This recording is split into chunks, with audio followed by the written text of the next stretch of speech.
doendo? Não tá doendo aqui. A foto que eu tô fazendo. Vamos lavar mais o dente. Você escutando o barulhinho da água entrando? Tá aqui. A lavinha fica aqui dentro, ó. Do vidrinho que eu tinha aqui.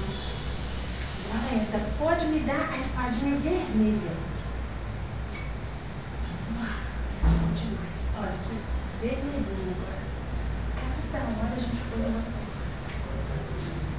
Que deu bocão, gente.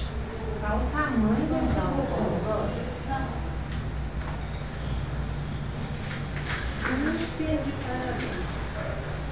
Essa pode já me dar pro próximo. Ó, tá vendo como é que tá sendo rápido? Como é que a gente tá fazendo legal?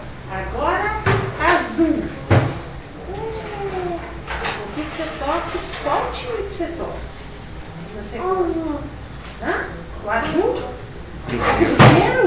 É, você gosta desse cabitinho. Legal demais.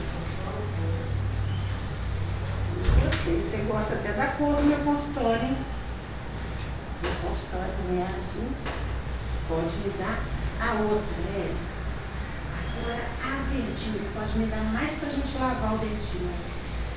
Verdinho agora.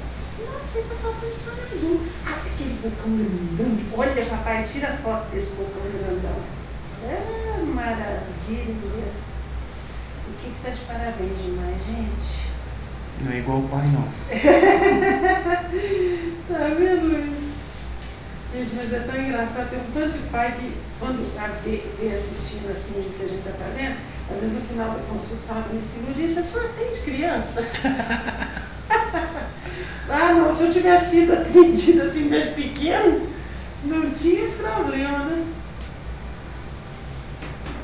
Atenção!